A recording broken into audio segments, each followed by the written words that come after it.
Hello, this is Diann with Truce Talks. Welcome back. My guest today is Brett Farmiloe.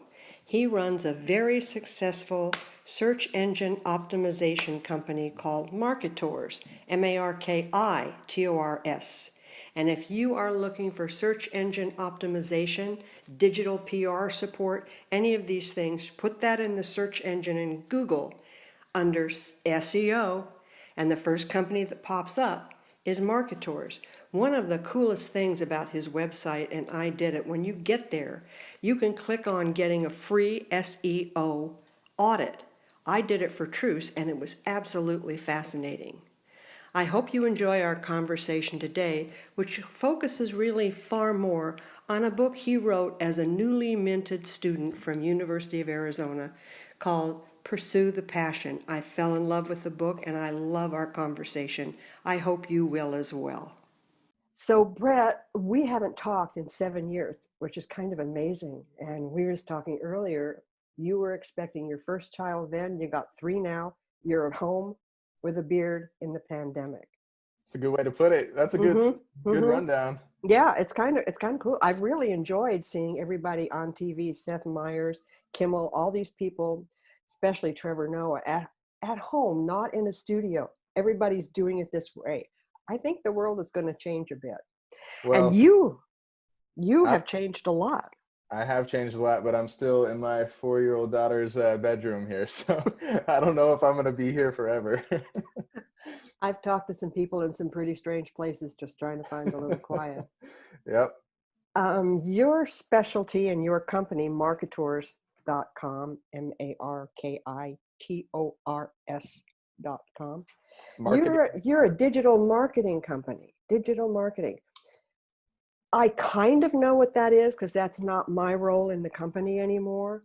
But you look like it's beautiful. I did that quick online survey and I was blown away.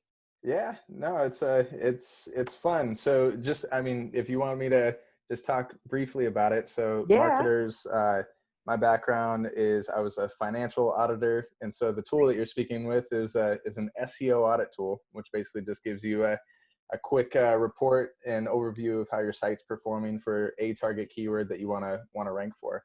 So basically what we do is we're an SEO company for small businesses. So you target any kind of keyword, whether that's a product or a service, and we help you get some more visibility for that on a search engine. So for us personally, we got our start because if you Google digital marketing company, we're typically on the first page of search results nationwide. And so going all the way back to when we were hanging at Truce and in the backyard with chickens, I was a freelancer at the time, working on getting that site, and eventually got it on page 1 for that keyword. And that's when I decided to start a digital marketing company.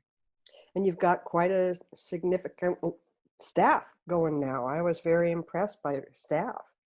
I mean, it's a good team for sure. Yeah. It's unique being here in the Valley because ASU pumps out a lot of good talent and a lot of smart people. And then Phoenix in general is just like the smallest, biggest city in the U.S. Like it's a really, really small community, a lot of talent here and a lot of people doing good things. There's a lot of talent here. There are a lot of startups here. And it's interesting considering, if I'm correct in what I remember, it doesn't have a lot of like Fortune 500 headquarters here, but there's a ton of middle management here. And there's a certain transient quality to that, which means there are people coming and going. It's a very vibrant city.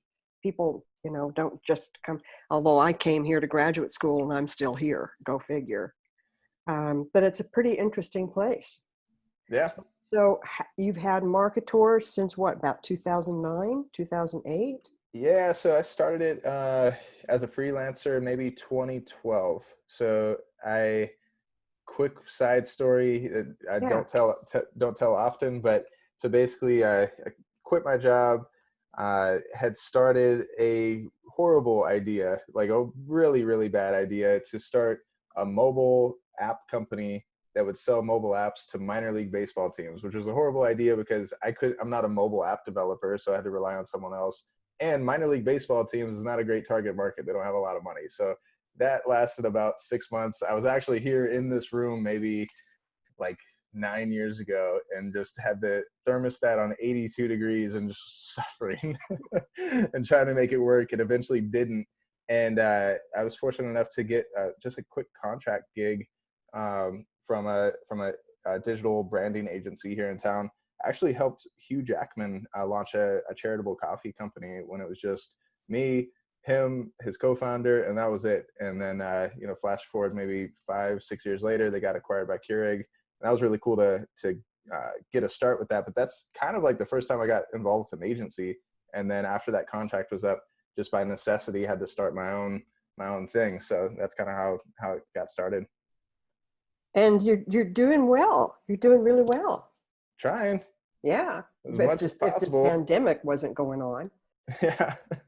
But your story that I love, and it's from this wonderful book that you put together way back when. You had this wild-haired idea after you got out of school to kind of see what else was out there, the pursue the passion mode. And I was lucky enough to get a copy of that book, which I know is not an easy thing to do because you only printed 1,000. But I got it and I really like it. And I want everyone on our staff to take a look at it because there's all these different people you talk to from the beginning, from that RV. Talk about that RV. Yeah.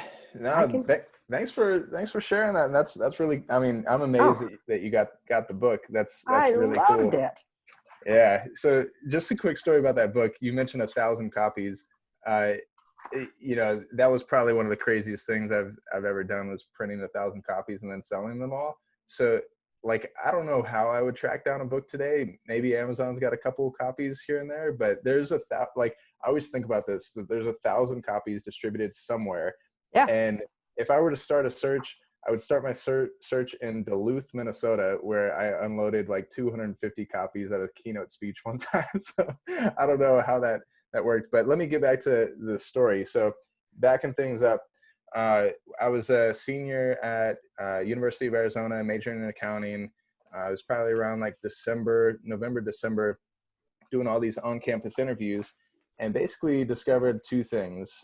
Number one was that I really enjoyed interviewing with people, like all these job interviews. I would always turn it around, and I would always be listening to their career story and their career journey. And I really love that.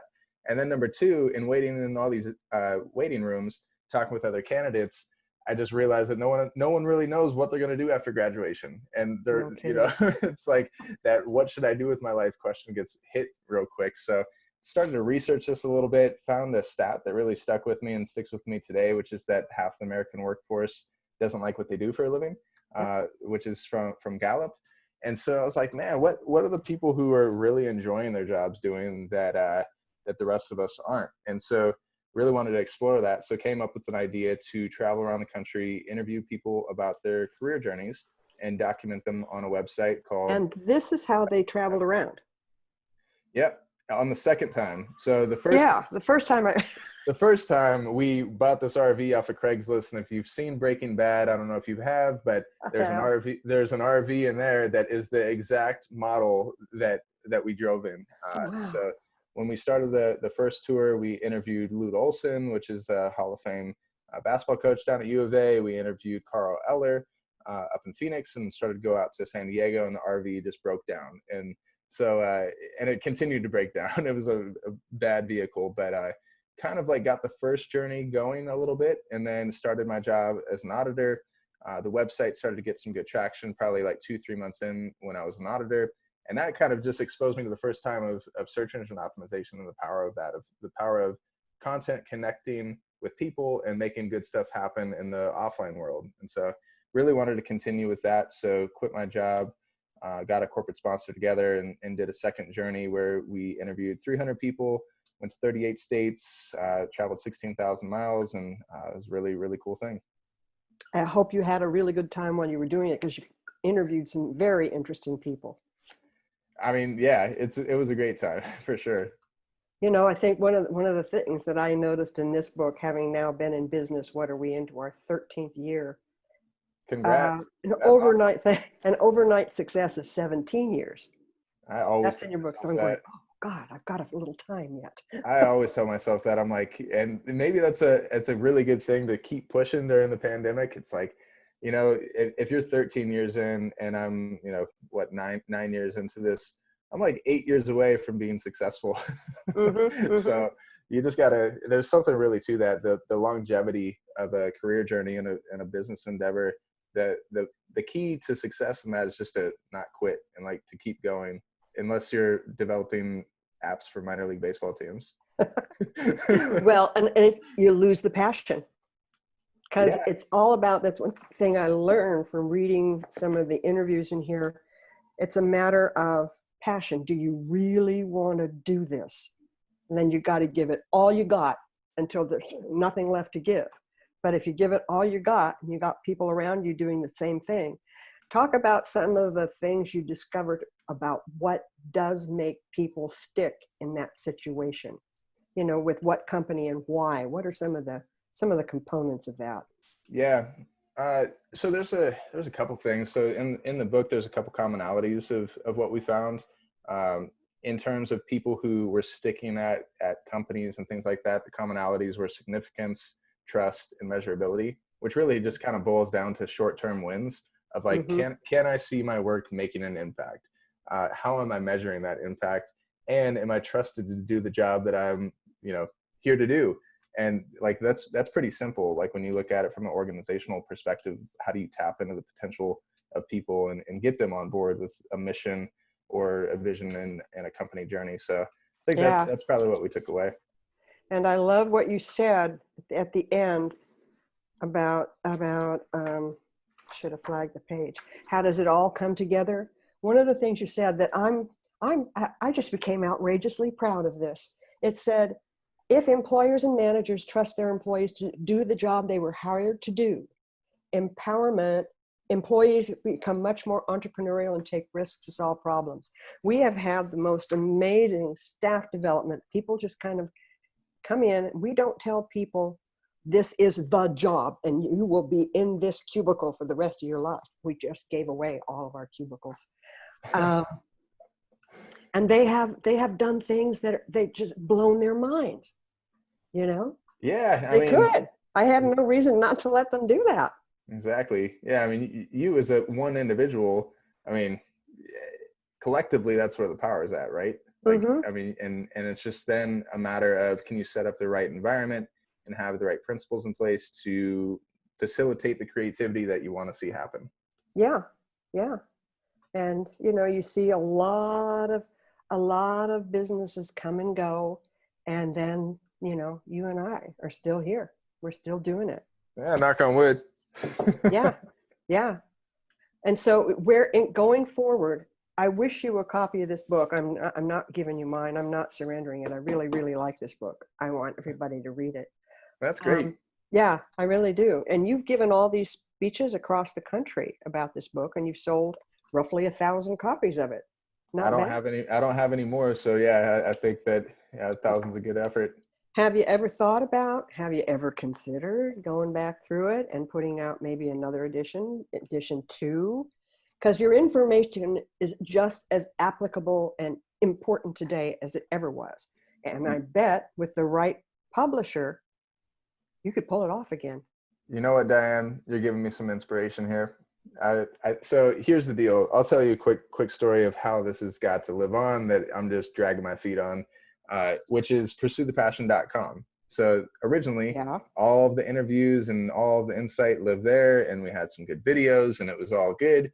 And then a little something happened that's a little embarrassing to admit, but it happens to the best of us sometimes, is that the credit card and the GoDaddy account failed to renew, lost the domain, lost the site, lost Oh a lot, man. lost a lot of the motivation and stuff.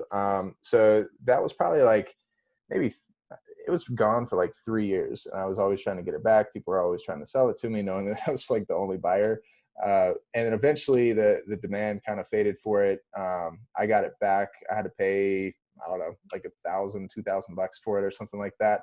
And then with the whole thing of reviving it, and I've been kind of in the process of doing that, but not at the speed that I'd like. I literally have the original hard drive here on my desk with the videos and with a lot of the interviews. So I'm slowly, bit by bit, reviving it so that we can get people connected to the right career advice. Because at this point, you're right. Like, I think that along the journey of life, you can always use a little inspiration and some really good guidance.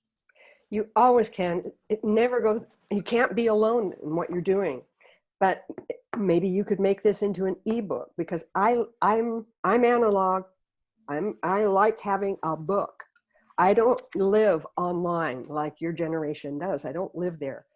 I like books, and I like podcasts. You've kind of got a built-in podcast you could do with this as well. It's just, there's just so much good information in here. And to hear these people's stories and the way you've got it set up, and that back, I can look them up. I got really interested in the bookstore manager as I went through here, because I like books. And, her name is Cindy. It's like, okay, Cindy, good job. Are you still doing it? Is she still in town? Yeah, no, I appreciate you sharing all this stuff. I haven't revisited this stuff in like a long time. I kind of wanted to, when I saw that you'd written a book, I thought, I got to get this book. I have to have this book. And it was effortless. It isn't, I don't know, you were giving them away, or were you selling them? What were you selling them for? I think like $20, something like that. Oh, I think I got a good deal then. I think I got it for 10. There you go. It's been written hard and put up wet a time or two, which is a good thing. Yeah. I always like to see that a book, the binding is a little, it's like, okay, but nobody marked in it. I just marked the daylights out of it because I liked it so much. I had pieces of paper stuck out everywhere. Awesome. Yeah, you've got something there. And obviously it's guided a lot of your career decisions, because they say about failure, and you say you had that one minor league baseball failure. You'll learn more from your failures than you ever learn from your successes. So you learned right there that that wasn't something you should probably be doing, and you moved on. Yeah, that's definitely the secret, and not taking a job you hate. Deep sigh for sure. Yeah, but people are stuck to those jobs for the benefits. They're stuck to it for the health coverage and things like that. What are they doing now in the pandemic? What are they doing? Yeah, it's interesting. There's a lot of really, really good advice that totally shaped my life perspective of things. There's so many different stories that I could share. I think one of the ones that's like pretty good was from this she's now a celebrity chef, but at the time she wasn't. She basically just told us to put on a costume and be it, and if it doesn't fit, take it off and put a different one on. And I think that's kind of the mentality that you can have. Like, there's obviously responsibilities that you have in life, and the earlier that you're able to put on costumes, the better. But you always have life, and you can always make a decision. There's always a door that you could walk out of and take a left and keep walking, and no one's stopping you, right? So yeah, assuming you haven't broken the law and killed somebody, you can always reinvent yourself. Yeah, true. I've done it. Of course, I'm from LA, so that's what we do here. We reinvent ourselves. But Phoenix has given me opportunities that I never, ever would have had in Los Angeles, ever. The availability, the accessibility of people who are in leadership positions here has been pretty amazing. Yeah. And yeah, LA is a pretty closed off place, but that was probably one of the realizations too, is how close you are to connecting with the person that you actually want to connect with. Like that still to this day really baffles me, that so many people were willing to spend time with 4 recent college graduates in an RV just because.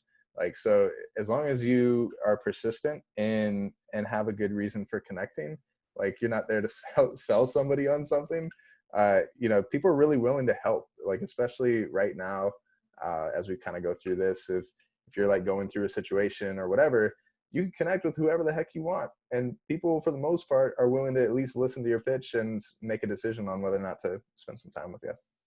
That's interesting, because we find ourselves right now in the position of needing some business guidance. We need a business consultant because we're moving up that hockey stick. And I was amazed at who I could reach out to and who responded and who's talking to us. It's been overwhelming. We're kind of like, what? That's awesome. It really is. And having the confidence in yourself to do that, to reinvent yourself, to go forward. Put that costume on, talk to that person. Yeah, Yeah. and you mentioned failure, and I think that that's like one of the things that holds people back a little bit, especially from reaching out to the person that you really, really want to connect with and have a conversation with, or whatever, because they're afraid if I pick up that phone, what am I going to say, whatever. Real quick story: one of my best favorite experiences on this tour was at a fainting goat farm in Tennessee. It was like, Oh, goat farmer. Yeah. yeah, rural Tennessee, and she raised fainting goats, and so we went there. And fainting goats, if you haven't seen them, YouTube them, and you'll see that these are goats who actually faint. Like, they experience some fear, and they basically like get a dose of adrenaline, and it paralyzes them temporarily, and then they kind of plop over. And so we didn't believe this. And so my buddy started chasing one, and sure enough, this fainting goat gets scared, gets that dose of adrenaline, kind of freezes up, flops over on the ground for like 10 seconds, and then gets back up and is on their way. And as I'm watching this, there's a baby fainting goat that's like kind of cuter than a puppy, nuzzling against my leg and whatever. And I'm like, what's up with this one? Like, why isn't this one scared? And the fainting goat farmer was like, well, basically the baby fainting goats are fearless. Like, they haven't learned fear yet. And I was just like, man, that's really deep, because as human beings, we have this fearlessness that we have as kids. And as we grow up, we get a little more fearful, and we have more experiences that really hold us back from the thing that we really want. And so if you could this is going to sound stupid, but if you could channel the baby fainting goat in you to do the things that you want to do, that's really what I try to do every day, is like try to be as mindless as possible about, and like think as little as possible about the stuff that could happen, and just try to make it happen. I don't know. I think I see a t-shirt. What? Yeah, baby fainting goat. Forward. But you think about children in general, and you now have 3. Little kids see, hear, and know things that we've long forgotten. And I often think we take their reality away from them and tell them what they're supposed to be seeing, what this really is. And they have this other picture. You ever seen babies talk to each other? Because they do. They have their own language. And we grow that out of them, So I hope you don't grow the baby fainting goat out of you, because that's a great story. And it would be a great t-shirt, just saying. It'd be a great t-shirt. All right, well, we'll print out some more books and more teas. I don't know if you could ever, I don't know what it cost you to do this, because it's a very, very impressive book. But by all means, can you build it off Markitors? Can you? Like the book printing? Yeah, I don't know. I mean, make it available. It doesn't say, yeah, it does. It does say in your biography that you wrote this book. I met you after you did this book then. Yeah. Yeah, like 3-4 years after I wrote it. Yeah, and you never said anything. Yeah, I mean, what am I going to do? You never said anything. Hi, I'm Brett, 3-time RV owner, and yeah, I wrote this book about about fainting goats. I just remember, even then, Brett, we would have given anything to keep you on board. But you didn't want to stay. You were moving on. You were growing your own thing.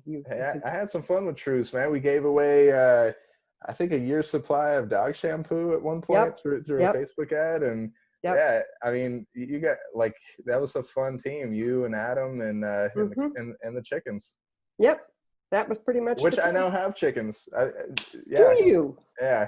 What kind of chickens? Buff Orpington, red sex link, and I think black sex link right now. We had 8. These ones are like 4.5 years old. So we had 8. We're down to 3 now.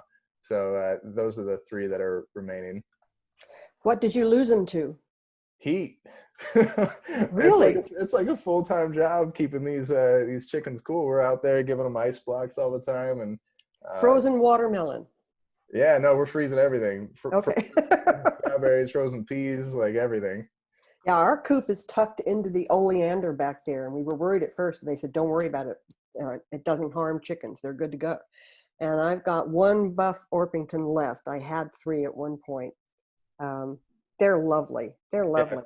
those And ones now are I pretty sweet. have black, I've got 5 black Okay. Australorps, not astralorps. They're not from outer space. They're just from I, Australia. I had one of those. Yeah, we What called did it. you think of that chicken?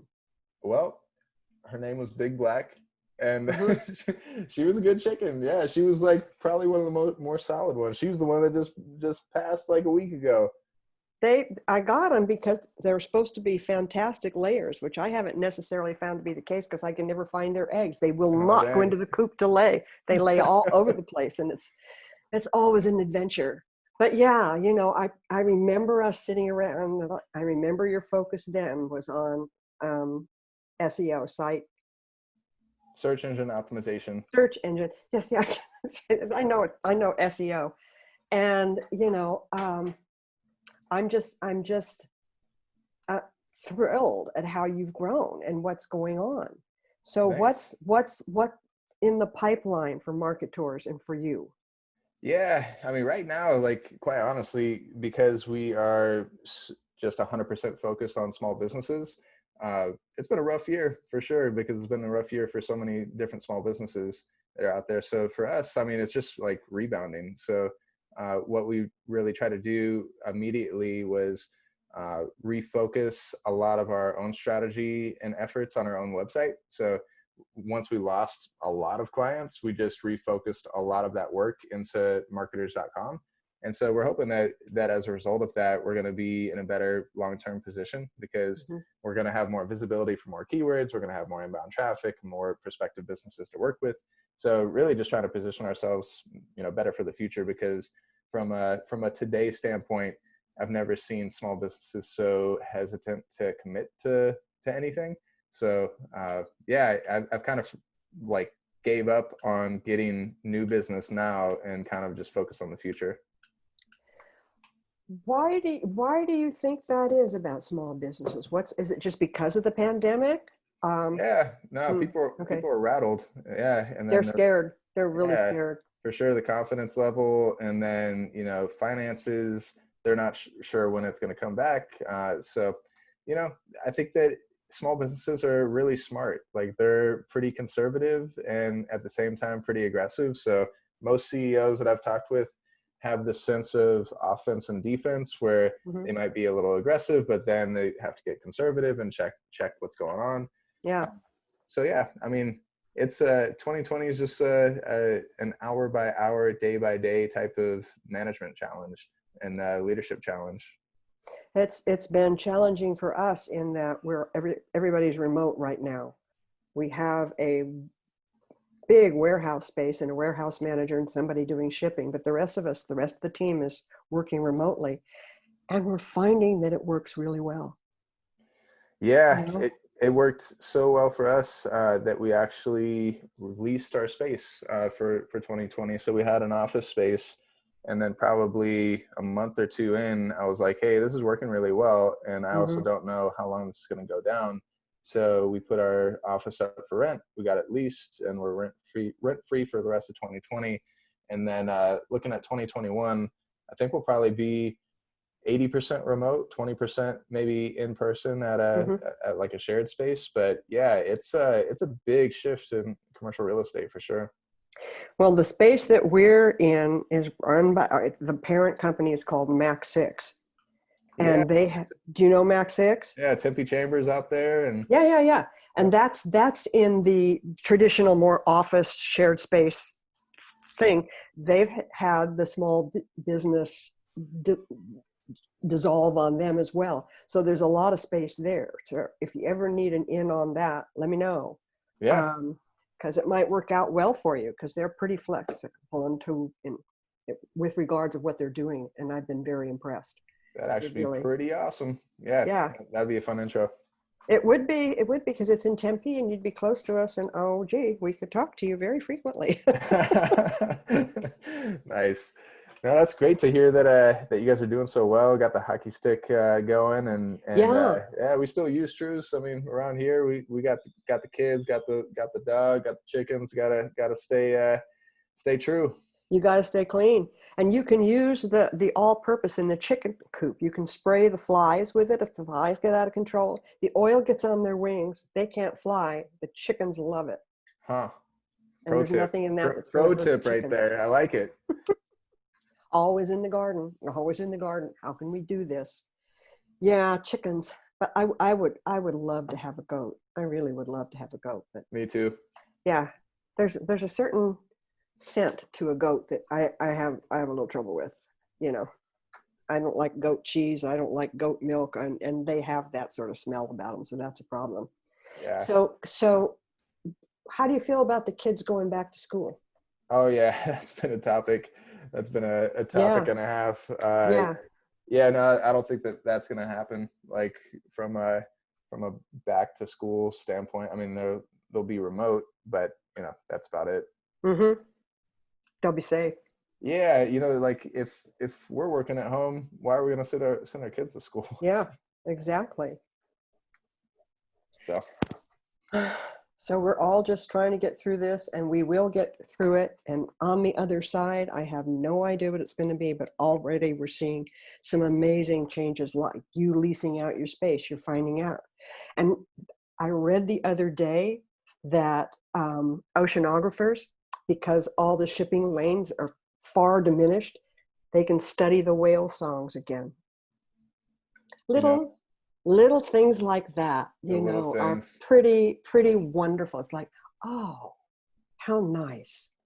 Yeah, as much as like it's been a weird year, and I know that like there's a lot of stuff going on, for sure. I think that overall, there's crisis brings opportunity. It brings opportunity with business. It brings opportunity with family. It brings opportunity with yourself. So it's just, what are you going to do with it? It's that opportunity to pivot. Okay, you know what your strengths are. You know what your skills are. Pivot. Yeah, and just revive pursuethepassion.com so Diann can... I'm not kidding. You've got something there. You have got something here. I can't believe that it isn't on every business person's shelf. This is just really important. Who is it? Studs Terkel, who wrote a book a million years ago called Working. This one? Yes, that one. You get it. That's exactly what I thought of when I was going through this. I thought, my God, he's Studs Terkel 2.0. I got that a lot on the trip, and became a big Studs Terkel fan in the process. I've got maybe every book that he ever wrote up there. Oh my God.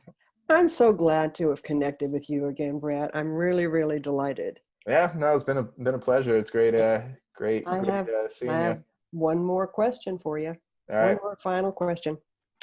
If you could have dinner with absolutely anybody on the planet right now, who would you safely, who would you like to have dinner with? Alive? Not necessarily. But real, not fiction. We tried fiction. Fiction got a little goofy. Is there a limit to the dinner party? 3. 3? Well, so I can't exclude my wife from this, so she's got to be there. Maybe just my mom and my dad and my wife. All right. Yeah, You're a family guy. I haven't seen those guys in a while, man. So yeah, like let me get a bite to eat. Yeah. Are you because you're sheltering at home and your parents are sheltering at home too? Yeah, no, they're in Northern California. I'm out here in Arizona, so yeah, it'd be great if we could extend that dinner invite list to maybe like 3 other kids too, and just have a good family dinner. You've become a very, very interesting man, Brett Farmiloe. The beard's bringing it all out. Let's talk again soon. Thank you so much for joining me. And thanks for having me. I will be in touch. Thanks awesome. again. All right, we'll see you. Bye. Bye.